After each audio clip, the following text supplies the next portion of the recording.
Bonjour à tous, c'est votre frère Michel Abraham. Gloire à notre Seigneur qui fait toutes choses à merveille. Je vous salue dans la grâce et la paix de notre Seigneur Jésus le Christ. Donc notre Seigneur est merveilleux, parfois on lui demande un peu de repos, mais lui il en décide parfois autrement. Et hier matin, il m'a donné à cœur de partager quelque chose avec vous. Ça tombe comme un feu d'artifice du Seigneur. En quelques secondes, on reçoit. Et puis après, par contre, pour le développer, c'est un peu plus long. Donc, j'ai appelé ça « Ô Seigneur, éloigne-nous de l'esprit pharisien », mais aussi ce qui est marqué dans Apocalypse 3,18, « Achète de l'or qui vient de moi ». Donc voilà, alors on commence. C'est un témoignage donc, de ce que j'ai reçu, que je vous partage et que je vous invite à partager si vous pensez que ça peut faire du bien au peuple des enfants de Dieu en Christ. Donc dans Jean 9, 35, on peut lire « Jésus apprit qu'il avait chassé dehors et l'ayant trouvé, il lui dit « Crois-tu au Fils de Dieu ?» Il répondit « Qui est-il, Seigneur, afin que je croie en lui ?» Vous vous rappelez de cet aveugle, justement, qu'il a guéri dans le temple. Et Jésus lui dit « Tu l'as vu, et celui qui te parle, c'est lui. » Et l'aveugle répond « Je crois, Seigneur. » Et il lui rendit hommage. Et Jésus dit « Moi, je suis venu dans ce monde pour le jugement, afin que ceux qui ne voient pas et ceux qui voient deviennent aveugles. » Et quelques-uns d'entre les pharisiens qui étaient avec lui entendirent ces choses et lui dirent « Et nous, sommes-nous aussi aveugles ?» Jésus leur dit « Si vous étiez aveugles, vous n'auriez pas de péché, mais maintenant vous dites « Nous voyons, votre péché demeure. » Dans Apocalypse 3, 17, on trouve « Parce que tu dis, je suis riche », vous vous rappelez, c'est l'ange qui vient visiter les églises, « et je me suis enrichi et je n'ai besoin de rien, et que tu ne connais pas que toi, tu es malheureux et le misérable, pauvre et aveugle et nu, je te conseille d'acheter de moi de l'or passé au feu afin que tu deviennes riche, et des vêtements blancs afin que tu sois vêtu, et que la honte de ta nudité ne paraisse pas, et un collier pour oindre tes yeux afin que tu vois. Moi, je répands et je châtie tous ceux que j'aime, aie donc du zèle et repens-toi. Viens, je me tiens à la porte et je frappe. » Ça, c'est pour l'église de Laodicée. On remarque en l'occurrence que presque toutes les églises se font reprendre, sauf l'église de Philadelphie, dont on dit qu'elle a peu de pouvoir, mais qu'elle a gardé sa parole. Je vous invite à relire ces lettres aux églises. Donc on voit ici au temps de Jésus de Nazareth et au temps de la fin annoncée que Christ vient dénoncer le comportement religieux des hommes qui s'attachent en fait davantage à un pouvoir et sur d'autres hommes et qui défendent leur statut sociétal en général selon une idolâtrie de la parole de Dieu, mais qui passe à côté de l'esprit de la parole et ne porte pas de fruit, en tout cas le fruit tel que le Seigneur le souhaite, ni par l'esprit ni par les œuvres, ne faisant pas vivre la parole, l'évangile ensuite, selon la loi qu'ils ont réclamée du temps de Moïse à l'époque. Par la dureté de leur cœur, le Seigneur leur a donné la loi, pour leur montrer qu'on ne peut pas être sauvé par la loi, et à cause de leur infidélité donc, et ensuite par l'évangile aujourd'hui, ça continue malheureusement, même si ça s'est amélioré, mais on porte sans doute pas encore le fruit que le Seigneur peut espérer que nous portions en lui. Donc au lieu de vivre l'évangile et de le faire vivre, on le récite de façon idolâtre souvent, mais sans comprendre toute la plénitude de Christ qu'il renferme et qui vient du Père, et qu'il souffle sur nous aujourd'hui par le Saint-Esprit et la pensée de Christ. Donc dans Matthieu 5, 38, le Christ nous dit encore « Vous avez ouï qu'il a été dit, œil pour œil et dent pour dent, ça c'est la version Darby. Mais moi je vous dis, ne résistez pas au mal, mais si quelqu'un te frappe sur la joue droite, présente-lui l'autre, et si c'est lui que quelqu'un veut plaider contre toi, ôte ta tunique, laisse-lui encore le manteau, etc. Vous connaissez, donc voilà. Mais moi je vous dis un peu plus loin, aimez vos ennemis, bénissez ceux qui vous maudissent, faites du bien à ceux qui vous haïssent, et priez pour ceux qui vous font du tort et qui vous persécutent, en sorte que vous soyez les fils de votre Père qui est dans les cieux, car il fait lever son soleil sur les méchants et sur les bons, et envoie sa pluie sur les justes et les injustes. Car si vous aimez ceux qui vous aiment, quelle récompense avez-vous? Les publicains n'en font-ils pas autant? Et si vous saluez vos frères seulement, que faites-vous plus que les autres? Les nations même ne font-elles pas ainsi? Vous soyez donc parfaits comme votre Père céleste est parfait. On voit bien ici que Christ vient nous donner quelque chose de nouveau, en esprit et en vérité. Et rappel, en Matthieu 5, 17, il dit « Ne pensez pas que je sois venu pour abolir la loi ou les prophètes. Je ne suis pas venu pour abolir, mais pour accomplir. Car je vous dis, si votre justice ne surpasse pas celle des scribes et des pharisiens, vous n'entrerez pas dans le royaume des cieux. » Donc oui, en nous appuyant sur la parole de Dieu, c'est ce que nous devons faire, mais avec l'esprit de la parole, Christ nous appelle à faire vivre son évangile en lui, par lui et pour lui. Je vous conseille de méditer Jean 6, de 35 à 38, pour que Christ demeure en nous et que nous demeurions en Christ, et Galates 2, 20. Donc comment y arriver si Christ n'habite pas en nous et que nous n'habitons pas en lui? C'est impossible. Pourtant, par son apôtre Paul, le cadet des apôtres par sa naissance en esprit, donc le cadet, ça ne vous rappelle rien, dans l'Ancien Testament, Ismaël et Isaac, où souvent le cadet est le préféré de Dieu, Ésaïe et Jacob, les frères de Joseph et Joseph, etc., etc. Christ et son Saint-Esprit viennent nous instruire en hauteur, largeur, longueur, profondeur, dans toute la plénitude de Christ, pour nous faire comprendre comment nous devons en fait révéler notre vraie identité en Christ, être le reflet de Christ, et comme il nous a dit, je vous ai donné le pouvoir. Mais nous ne prenons pas conscience de cela malheureusement. C'est tout un processus, mais nous devons y travailler, c'est vraiment important, et surtout dans ces temps, Dieu ne cesse de nous le répéter.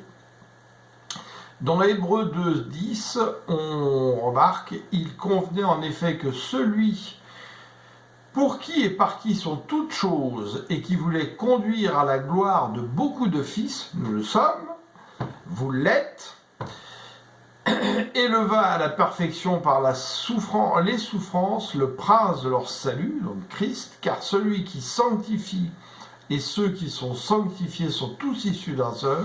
C'est pourquoi il n'a pas honte de les appeler frères, lorsqu'il dit « J'annoncerai ton nom à mes frères, je te célébrerai au milieu de l'assemblée, et encore je me confierai en toi, et encore, me voici moi et les enfants que Dieu m'a donnés. » Waouh!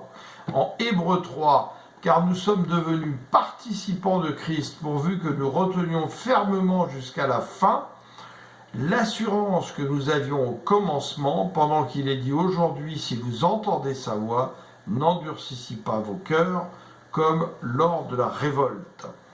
En Philippiens 3, car il en est de beaucoup qui vivent en ennemis de la croix de Christ, je vous ai souvent parlé, je vous ai dit une fois de plus en pleurant, ils finiront par se perdre, ils ont pour Dieu leur ventre, ils mettent leur fierté dans ce qui fait leur honte, leurs pensées sont toutes dirigées vers les choses du monde.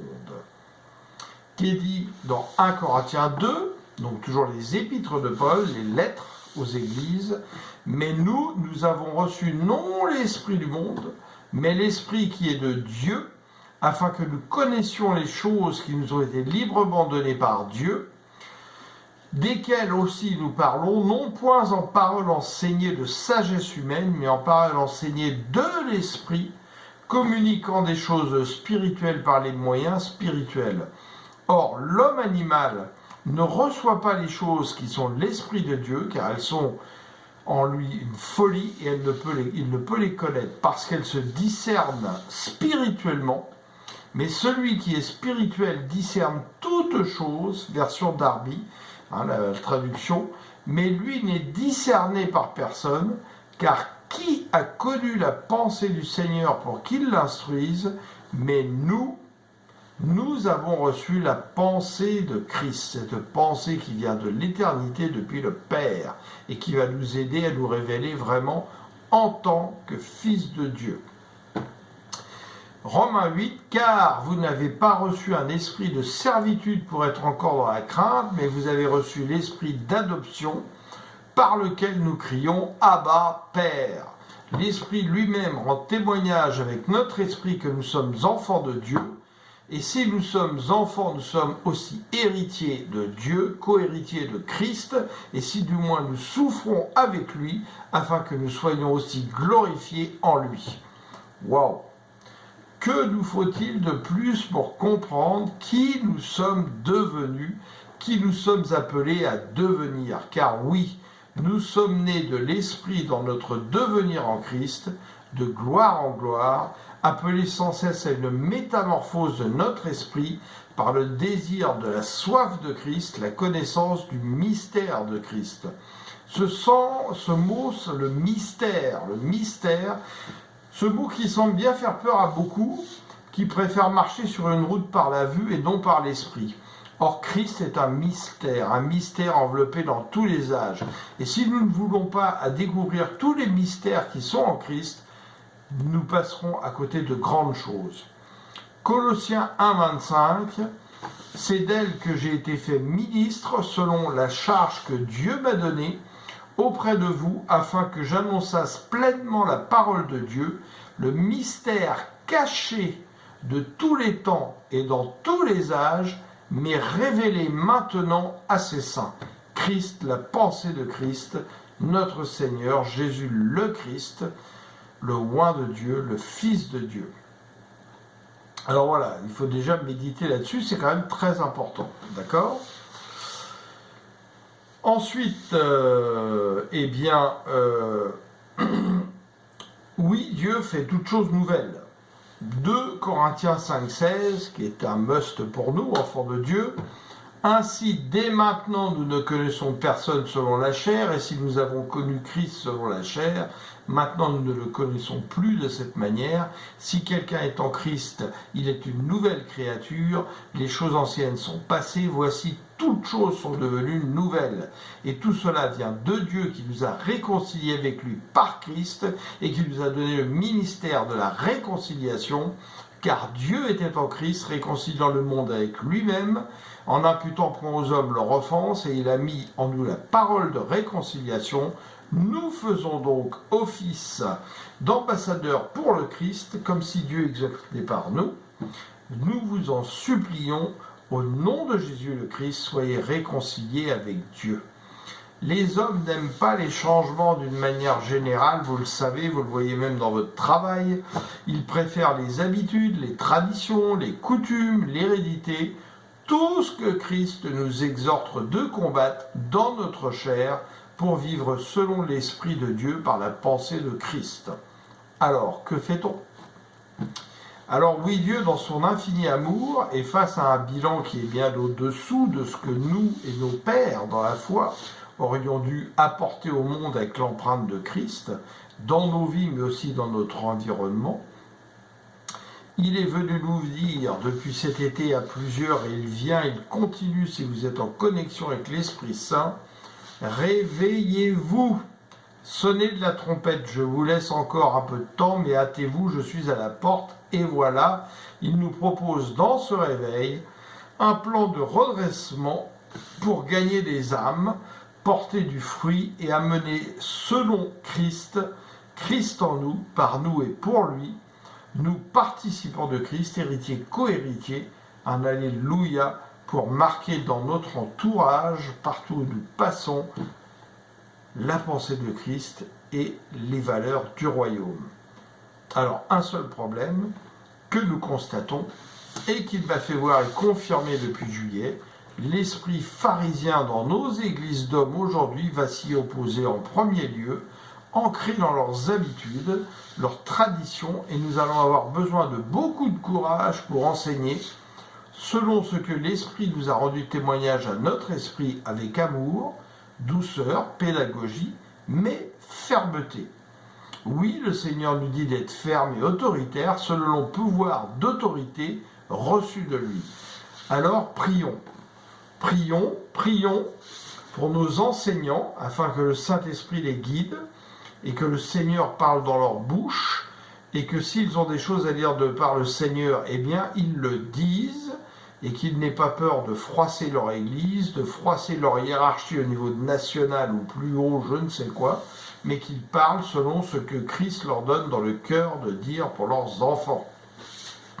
Dans Luc 4, on dit « On était frappé de sa doctrine car il parlait avec autorité ».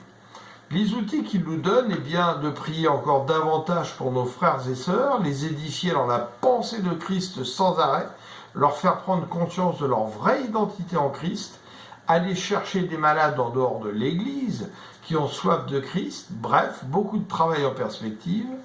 Et nous allons témoigner parfois en terre brûlée, surtout en Occident, ne l'oublions pas, mais laissons-nous conduire par le Seigneur, il va nous envoyer là où il souhaite, là où il nous a déjà placés parfois, il va conduire des gens vers nous, même dans des rencontres qui peuvent vous paraître anodines, à travers une personne dans un magasin, un appel téléphonique que vous recevez, dans des administrations, dans un nouveau travail, une nouvelle vie, une création d'entreprise. La liste est longue et non exhaustive. Laissez-vous guider, sentez les choses. Luc 22, 35, il leur dit encore, « Quand je vous ai envoyé sans bourse, sans sac et sans souliers, avez-vous manqué de quelque chose ?» Ils répondirent de rien. Et il leur dit, « Maintenant !» Au contraire, que celui qui a une bourse la prenne, et que celui qui a un sac le prenne également, et que celui qui n'a point d'épée vende son vêtement et achète une épée. On revient quelque part à Apocalypse 3,18, achète de l'or qui vient de moi. Car oui, je vous le dis, il faut que cette parole qui est écrite s'accomplisse en moi. Il a été mis au nombre des malfaiteurs, et ce qui me concerne est sur le point d'arriver. Ils dirent, Seigneur, voici 2 épées. Il leur dit, cela suffit, agacé. Oui, car les apôtres ne comprennent toujours pas en esprit. On ne parle pas d'épée, une vraie épée, justement, comme on s'est servi dans le temps pour aller évangéliser le monde, mais comme l'épée du Seigneur. Donc, le Seigneur nous dit d'acheter de l'or auprès de lui et de mettre du collier dans nos yeux. Il nous dit d'acheter auprès de lui une épée, son épée, c'est-à-dire sa parole, mais par l'esprit de la parole, et non pas une parole qui soit pierre morte.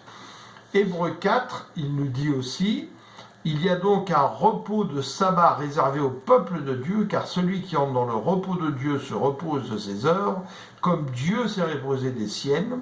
Efforçons-nous donc d'entrer dans ce repos, le Christ, afin que personne ne tombe en donnant le même exemple de désobéissance, car la parole de Dieu est vivante et efficace, plus tranchante qu'une épée, quelconque à 2 tranchants. Il nous faut donc méditer la parole de Dieu, en particulier par le Nouveau Testament et les Épîtres, régulièrement pour que la parole de Dieu entre en nous, justement, qu'elle fasse une seconde nature en nous. Pénétrant jusqu'à partager âme et esprit, jointure et moelle, elle juge les sentiments, donc elle discerne les sentiments et les pensées du cœur. C'est avec bonheur que ce week-end, le pasteur de notre église locale a enseigné avec cet esprit et nous a fait des rappels essentiels, nous a donné de la nourriture solide et nous crions Alléluia. Il nous a dit, voilà, ceci, dans Marc 11, 12, le lendemain, après qu'ils furent sortis de Béthanie, Jésus eut faim. Apercevant de loin un figuier et qui avait des feuilles, il alla voir et s'il trouverait quelque chose. Et s'étant approché, il ne trouva que des feuilles, car ce n'était pas la saison des figues. Prenant alors la parole, il lui dit, que jamais personne ne mange de ton fruit. Et ses disciples l'entendirent. Donc de qui parle-t-on avec ce figuier? Du peuple juif, le peuple de Dieu qui justement s'était toujours montré infidèle et qui n'avait pas porté les fruits que le Seigneur voulait. Mais attention, car nous pouvons devenir ce figuier nous aussi, enfants de Dieu aujourd'hui. Attention que le Seigneur ne nous maudisse pas non plus comme le figuier. Ils arrivèrent à Jérusalem et Jésus entra dans le temple. Il se mit à chasser ceux qui vendaient et qui achetaient dans le temple. Il renversa les tables des changeurs et les sièges des vendeurs de pigeons. Il ne leur laissait personne transporter aucun objet à travers le temple et il enseignait et disait « N'est-il pas écrit, ma maison sera appelée une maison de prière pour toutes les nations ?» Mais vous, vous en faites une caverne de voleurs. Et certains, malheureusement, ont pu le constater dans des églises, pas forcément en France, mais dans d'autres pays où on en fait des cavernes de voleurs aujourd'hui, et où on vend plein de choses dans les églises, ou juste proche des églises, au nom de Jésus-Christ, et que ça va vous guérir. Eh bien, bonne chance. Oui, le figuier est l'image du peuple d'Israël qui ne porte pas le fruit selon le Seigneur, et il en sera de même pour nous, le peuple de Dieu en Christ, si nous ne nous réveillons pas. C'est pour ça qu'il vient parler aux évangiles. Attention dans les évangiles aux églises de Dieu dans l'Apocalypse. Je vous incite quand même à méditer là-dessus. Et dans Marc 11, un peu plus loin, mais le texte est lié. Le matin, en passant, les disciples virent le figuier séché jusqu'aux racines. Pierre, se rappelant ce qui s'est passé, dit à Jésus, « Rabbi, regarde le figuier que tu as maudit à sécher. » Alors, entre parenthèses, dans Matthieu 23, c'est ce que j'ai reçu du Seigneur en voyant que l'esprit pharisien et la jalousie rentraient dans les églises et qu'on refusait d'entendre le réveil de Christ. Vous tuez et crucifiez les uns, vous battrez les vierges et les autres dans les synagogues, vous persécutez leur ville, etc. Donc Dieu vient leur dire qu'ils ont toujours persécuté les prophètes, qu'ils ne veulent pas recevoir la parole de Dieu, et que malgré qu'il a essayé donc de faire cela, ça ne fonctionne pas. Je vous donc incite à méditer vous-même Matthieu 23 de 34 à 39.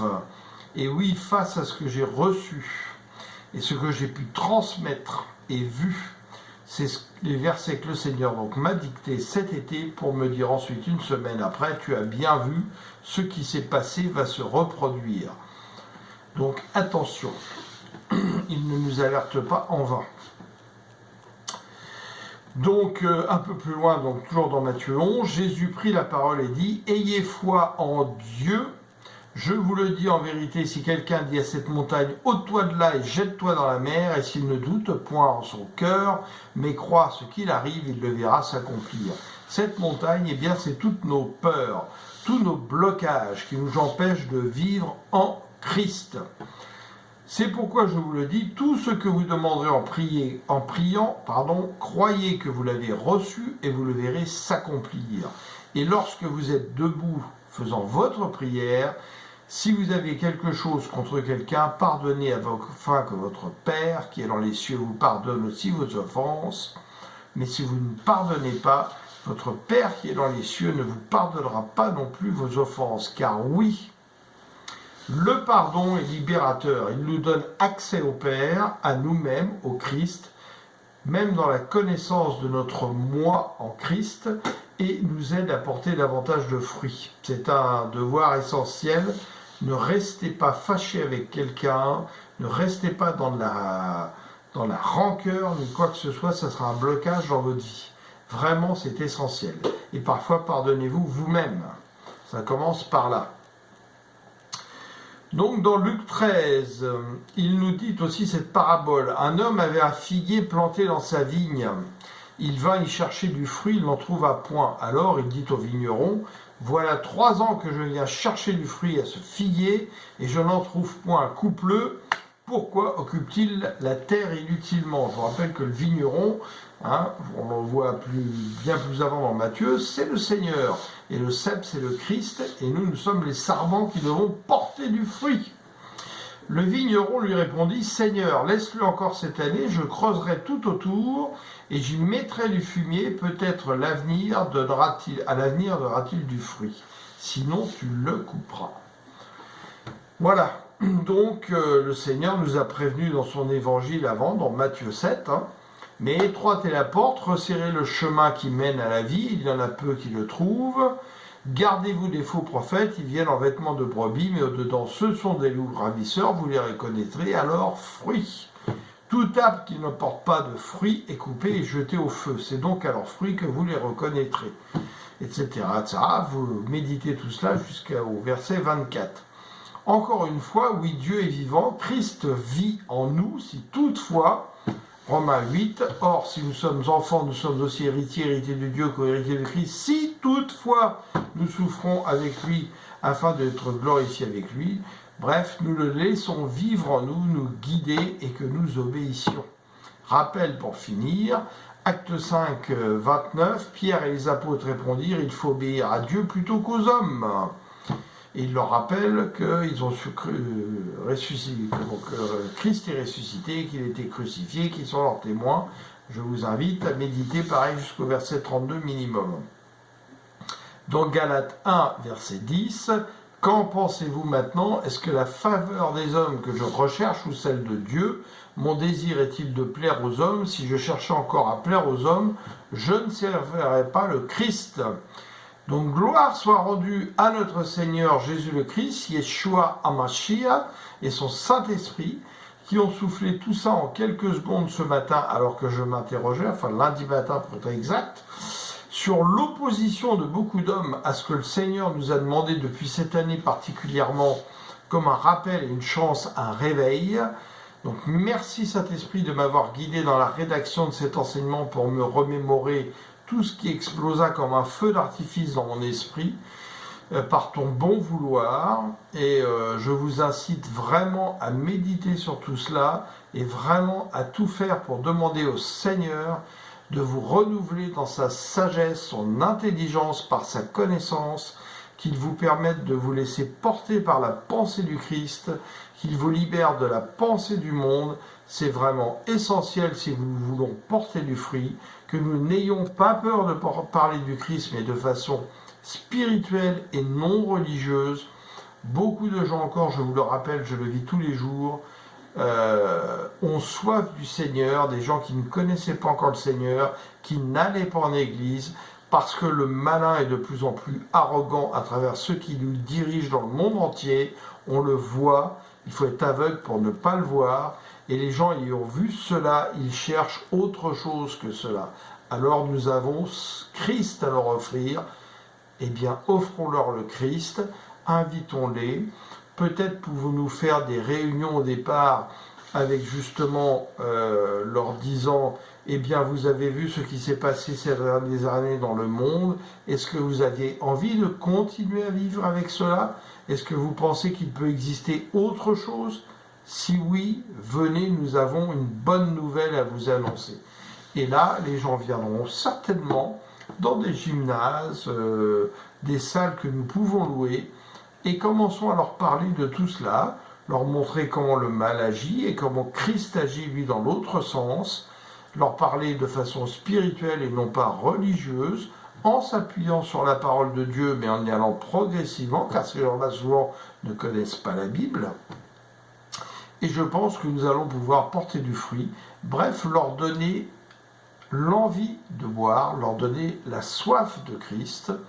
Je pense que c'est à cela que nous sommes appelés en ce moment, à donner la soif de Christ aux gens, afin qu'ils comprennent qui est vraiment Christ, qui est vraiment Dieu, pourquoi en fait Dieu est leur source, que c'est vraiment la source, tout ce qu'ils ont aujourd'hui dans la vie, ils le doivent à Dieu, à Abba, notre Père, et à Christ qui est notre salut. Et je pense que nous pouvons faire de grandes choses, petit à petit, car le Seigneur va y pourvoir, il est là pour ça. Et il est là avec nous, il ne nous a pas laissés orphelins. Bien à vous, je vous aime dans le Seigneur, et n'hésitez pas à partager pour l'avancement du royaume, là où nous sommes, sur la terre, parce que c'est important, sinon Dieu ne nous aurait pas laissés ici-bas si nous n'avions rien à faire. Bien à vous, c'était votre frère Michel, je vous aime, gloire à vous, gloire à notre Seigneur Jésus le Christ, Amen, Amen, merci Père, merci Saint-Esprit.